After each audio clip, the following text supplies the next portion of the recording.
Good evening. TF2. It's a classic game we all love, and the big reason why is because it has a super unique cartoony style. But what if it didn't? This is what 2 Fort might look like if TF2 was created with the realistic vision instead of a cartoony one. What you're looking at is a map called FY2 Fort, created over 15 years ago for the game Counter-Strike Source, and I find it fascinating. Seeing 2 Fort in a more gritty style really highlights the absurdity of its design and paints it in a whole new light. Unfortunately, this version doesn't include the basement areas because it wasn't made for Capture the Flag, but it's still really trippy to explore coming off the hundreds of hours I've played on the original. The sewers, the bases, and the bridge, or bridges, are all lovingly remade with an old-school gritty Source engine look, and I've never really seen anything else like it. It is a bit orange, though. I tried pumping up the blues on a screenshot of the map, and I think that actually does make it easier on the eyes and even a bit more recognizable. Nevertheless, despite these quirks, there's still always been something captivating about this map to me. And when I came across it again recently, it got me thinking about what other realistic versions of TF2 maps might be out there to explore. I mean, surely this isn't the only time someone tried something like this, right? And that thought led me down a pretty interesting rabbit hole.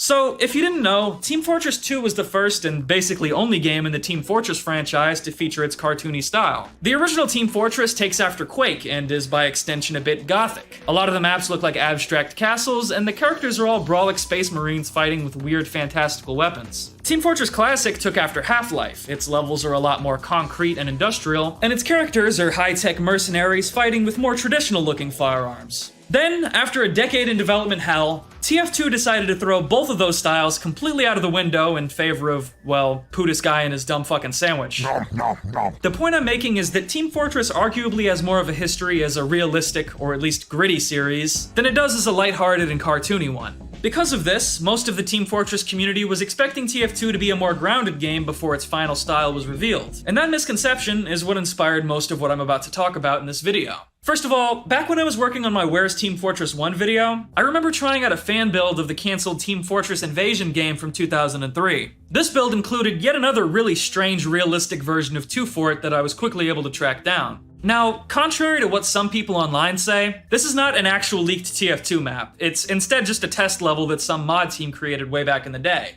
That's why it looks so much like something out of the Half-Life 2 beta. There's actually a couple different versions of it I could find as well, including this snowy version.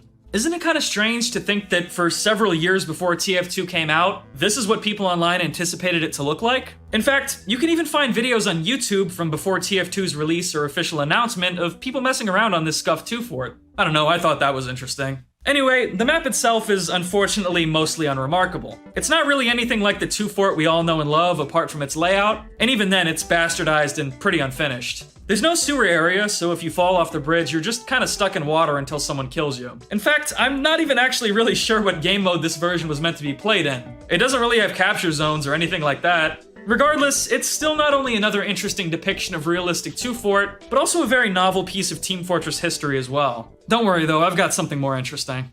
FF. No, not French fries, you hungry piece of shit. I'm talking about Fortress Forever, which was a game made by die-hard Team Fortress fans who got fed up with how long Valve was taking to make Team Fortress 2. So in 2004, after 5 years of waiting, they elected to create their own new Source engine version of Team Fortress. Now, very tragically, production on Fortress Forever wrapped up literally right as TF2 was finally announced and released, and unfortunately has never really been very popular since. Well, at least outside the bizarre Team Fortress Classic cult who rejected TF2 the second they saw its first trailer because they thought the cartoon style was gay. Anyway, Fortress Forever includes a gold mine of these gritty, realistic versions of TF2 maps I've been looking for. I don't know how many people watching will have played Fistful of Frags, that old Source Engine cowboy game, but I found myself being reminded of that as I explored Fortress Forever's version of Dust Bowl. It's so Western.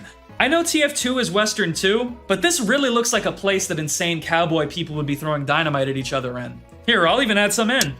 The layout is definitely a little strange since it's based on the original TFC version, but the map is still recognizable enough to be trippy as hell to explore. It feels a lot more believable as a real location than TF2's rendition, probably due to the lack of crazy technology or giant missiles. In this, Dust Bowl isn't a secret military base with sci-fi tech. It's just a big wooden town with churches and houses and mine shafts. It's kinda neat because in all my years of playing TF2, I don't think I've ever thought of Dust Bowl in the context of being a real location with people living and operating in it before. And this rendition made me realize that. One thing that's interesting about Fortress Forever is that, a lot like the FY2 fort map I showed earlier, its attempts to rationalize and ground the TF2 maps into real locations inadvertently ends up highlighting just how nonsensical they really are. It makes it very obvious why Valve went for the stylized, cartoony aesthetic they came up with in the end. Funnily enough, I was able to track down a picture of an earlier version of Dust Bowl from the TF2 beta that much more closely resembles the Fortress Forever version, at least in color.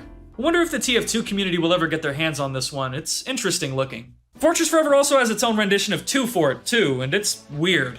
Once again, it's much closer to the TFC version than the TF2 one, what with these elevators and the lack of a roof on the bridge, but it also has stuff that's completely unique, like these areas on the side of the battlements with ladders, and this strange version of the sewer area. Fortress Forever has a version of Well, too, but it's honestly completely unrecognizable since it's also based on the old TFC version. I feel like sometimes we take for granted just how much of an improvement TF2's maps are over TFC's. Not only in graphics, but also layout. Have you ever played the original version of Well? It fucking sucks. Okay, one last thing. Do you remember that big TF2 leak that happened a few months ago? Well, it included an unreleased TF2 map called Hunted, which is based off the TFC map of the same name. One thing I find interesting is that Fortress Forever includes its own rendition of Hunted. And surprisingly, I think it actually resembles the scrapped, unreleased TF2 version more than the TFC one it was originally based off of. It seems like both dev teams decided that the new version of the map needed to be greener and grassier, which is kind of a funny coincidence. Anyways, I think that's all I've got for realistic maps. If you clicked on this video wanting to see realistic TF2 characters, then oh,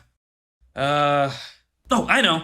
Killing Floor, which is this old zombie horde survival game I used to play all the time, had a DLC that added a realistic version of the Pyro as a playable character. Here's what he looks like in-game, and here's what he looks like running around on FY2 Fort in Gmod. Cool, right? I put him in the thumbnail.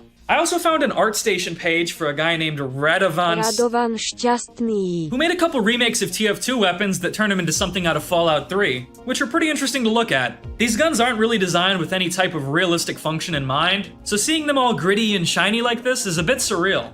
Oh, and one last thing, did you know that Duke Nukem Forever has a version of 2 Fort 2? I don't really know why or how this became a thing, but it's called 2 Fort 1 Bridge, and it was apparently part of a game mode called Capture the Babe. Unfortunately, or fortunately I guess, I don't own Duke Nukem Forever, so this YouTube footage is all I can show you of this right now, but I still thought it was worth a mention. Alright, that's for real all I've got for now though. I know this was a shorter video, and it was also kind of just a 2 Fort video, I'm not gonna lie, but hopefully you still found it interesting and learned something. Thanks for watching, and have a spectacular day. Oh, subscribe too.